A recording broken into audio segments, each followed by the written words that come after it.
This happened about 12 years ago. My family owns a farm in the heart of an Indian reservation. One winter, I was home for Christmas, taking care of the farm while my parents were away for Christmas shopping. As I was home by myself, way late in the night, I suddenly hear all our cows freaking out. I knew it had to be the wild dogs that were rampant in the area. So I throw on some boots, grab a shotgun, load it up, and head out into the field. This was the perfect scenario for a horror movie. It was cloudy, but there was a full moon, and it was breaking through the clouds just right to light up all the snow. I ran out into the middle of the field, and just in time I see two dogs. They were standing up, facing each other and fighting. I think, perfect, 2 for 1. So I pump a shell into the chamber of Mr. 12 gauge, and then it happened. The two dogs heard the rack. They both stopped, looked over at me, stood up on their back legs, and ran away like two men. Immediately, I froze, and every ghost story about skinwalkers and all the other native legends I grew up with flew through my mind. Keep in mind, I'm a white guy, and up until then, these were all just boogeyman stories the native kids like to tell to scare us. That night, they became real to me.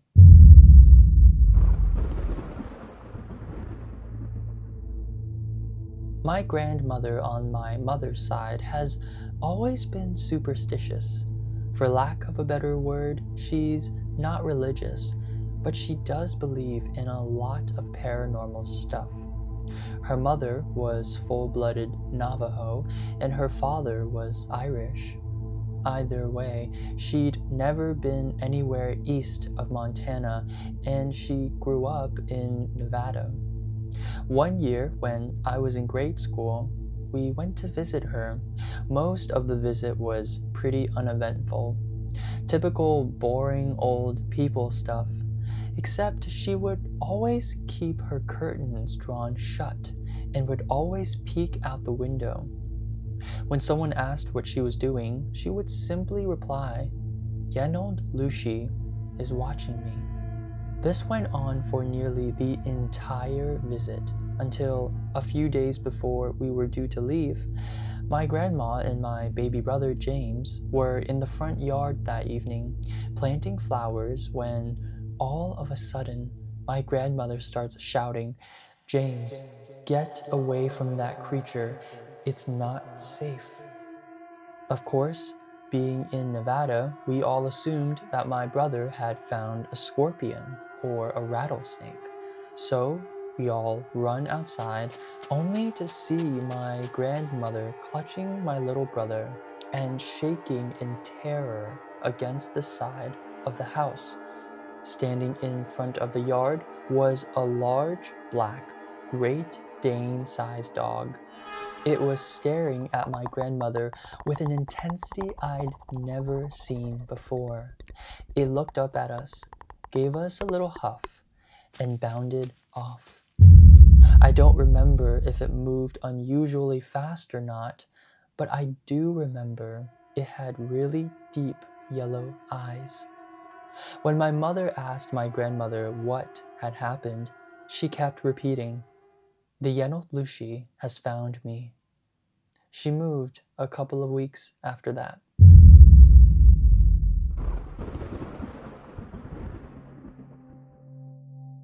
I was spending a month with my cousins at my grandma's house. It was August, and my cousins' ages ranged from 10 to 15, and I was the oldest, being 15. We stayed up telling scary stories all the time. But one night, a few weeks in, we decided to make a campfire out back.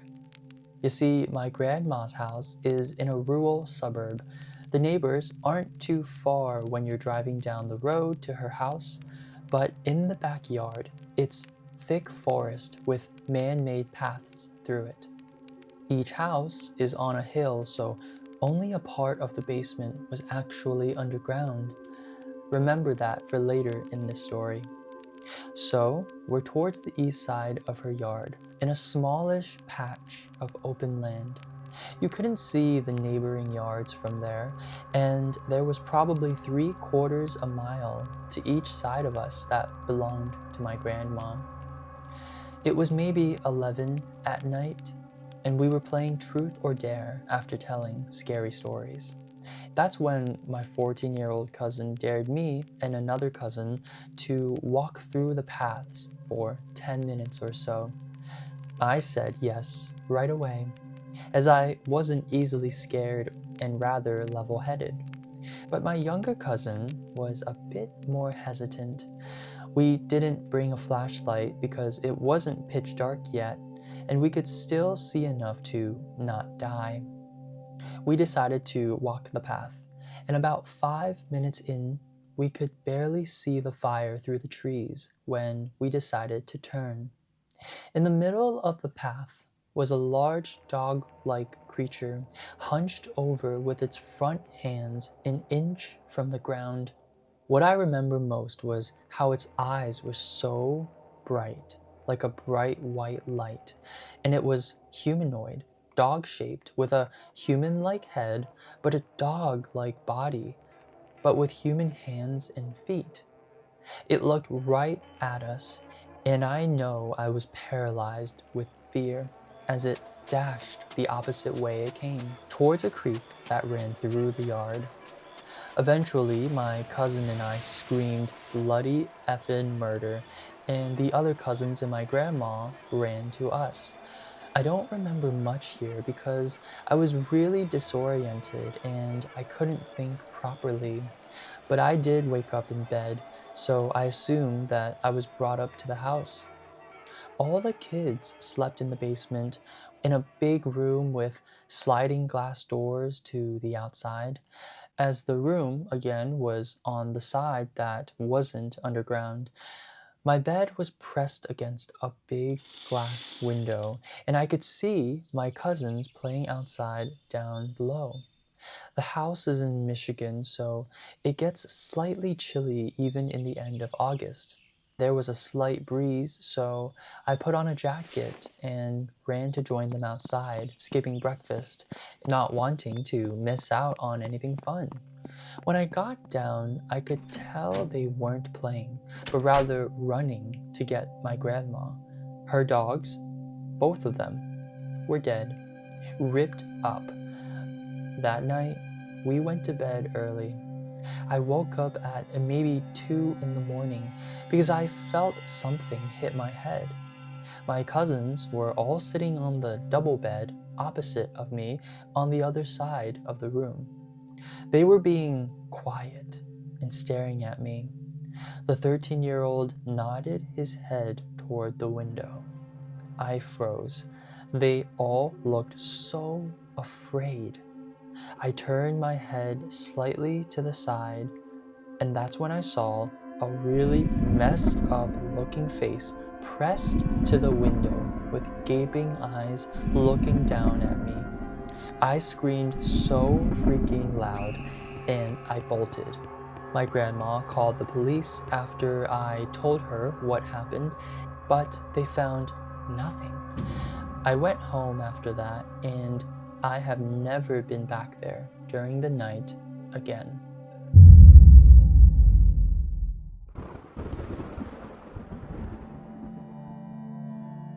In July 2004, near Gallup, New Mexico, I had my first and only encounter with a skinwalker. Before this, I used to say, "I'll believe it when I see it." Well, I'm a believer now. What I saw was not full human nor full animal. I was moving and had just completed the cleaning and was with my 10-year-old son. We had called it a night and were headed to our new place. As we walked out the front door, I saw a figure move from behind my neighbor's car to a nearby tree that stood between our apartments. It didn't have red, glowing eyes, snarling teeth, or a rotten smell, but it did move quickly. Not quick enough to avoid the light from a nearby light post and the porch lights. It didn't look at me or come toward me. It moved as if trying to avoid being seen. I was within 15 feet of it, but I did not look back to fully inspect it. But what I saw was a wolf-like animal that sort of resembled the beast. It had brown fur that completely covered it. It wasn't a pelt. It was a very large wolf.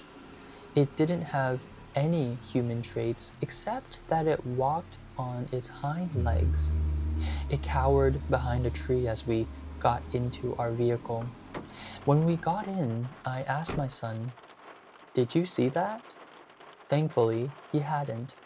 My brother-in-law insists that it wasn't a skinwalker because I would have never seen it.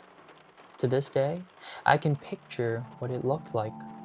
I know they exist, and I pray I never encounter one again.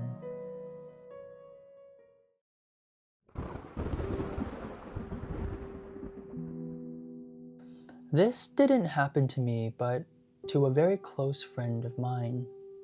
I've heard a lot about coyotes and skinwalkers and had a weird experience or two with coyotes.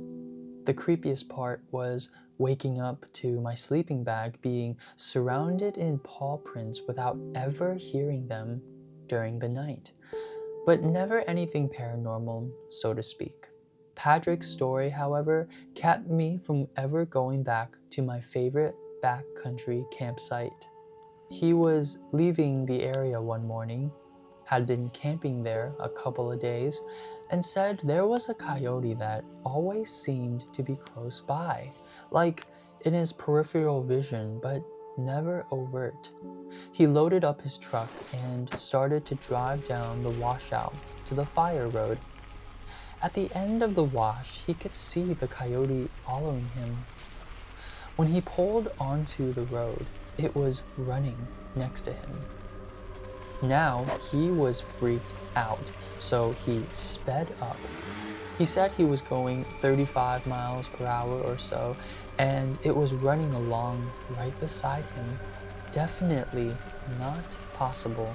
When he looked back, the coyote was running on two hind legs and was wearing what Patrick said to be buckskin pants. An instant later, it was a person wearing a coyote fur keeping pace with his truck. And when he looked again, it was gone. We never went back to that campsite after that.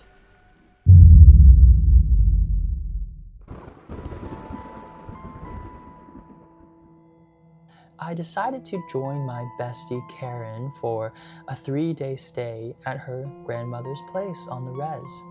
Her grandmother lives near a place called Tuba City, Arizona, in the middle of nowhere but surrounded by rural homes. We go to college together and I was kinda interested to know about Navajo tradition. The first day we stayed, it was pretty chill. Nothing out of the ordinary. But then her grandma, around 67 years old, said that a stray dog came out of nowhere and wouldn't leave. To me, it did act kinda strange and ugly looking, with a shaggy black coat that looked kind of like a mix between a German Shepherd and a lab. That night we were watching a movie in the living room. It had these big windows that looked out into the front where the cars are parked. Nothing fancy. With the curtains wide open, Grandma was in the kitchen cooking dinner, and we were watching a movie. Next to the window is a medium bookshelf where the DVDs are kept. When Karen went to put back a DVD we had just watched, she freaked out because that stray black dog was staring right at us through the window, standing on top of the wooden box outside. Not something normal dogs do from my point of view or hers. Usually my dog, which is a house dog, scratches the door to be let in. You see, dogs on Navajo land aren't house dogs because dogs inside houses are frowned upon in Navajo tradition. They're meant to protect the house and owner. The other dogs seem to stay away from it. Karen opened the door slowly and yelled at it to get it off the box. It ran off behind the shed. Later, Grandma went to visit some people, so it was just Karen and me. At about 5 p.m., we heard someone trying to open the door. Both of us looked out since there had been no car heard or no dogs barking. Looking out the living room window to the door, there was a dog trying to open the door with its paws. 2 paws wrapped around the brass doorknob, standing on its hind legs. I thought that was weird, but wasn't really freaked out. But Karen was. She opened the door and chased it off. Grandma came back later and Karen told her. But Grandma didn't like what she heard. When we got ready to sleep, we slept in the spare bedroom since it had 2 beds. One window with curtains opened a little.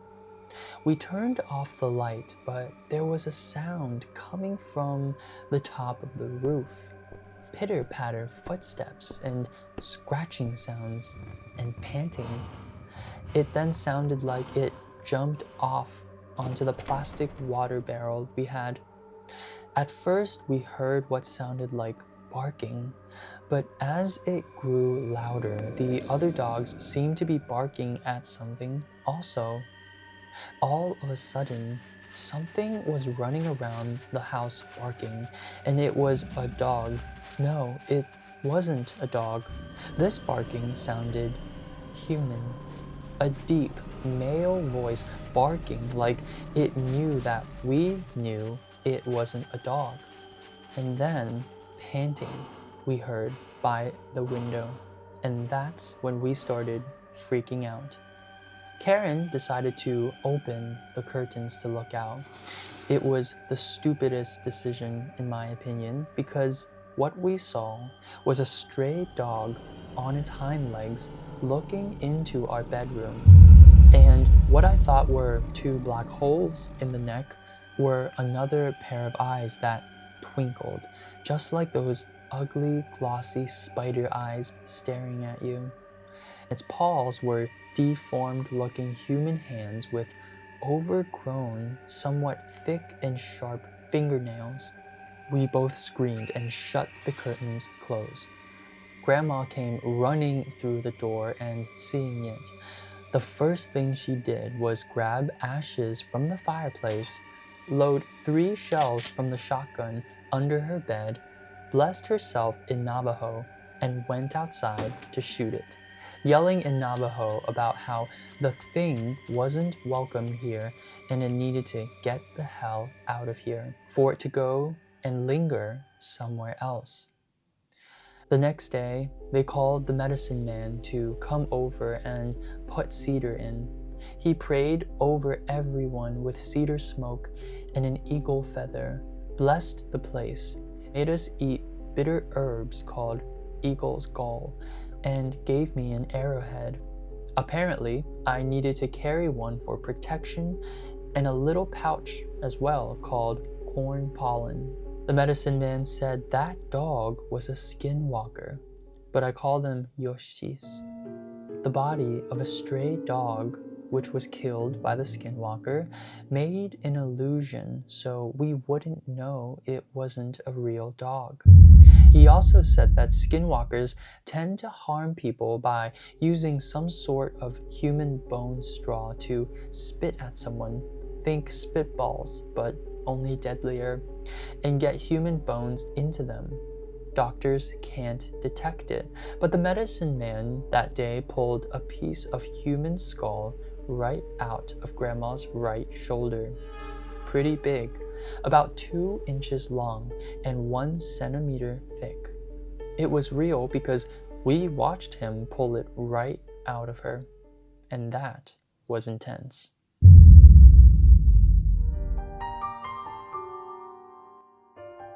Those are the scary stories I have for you guys this week.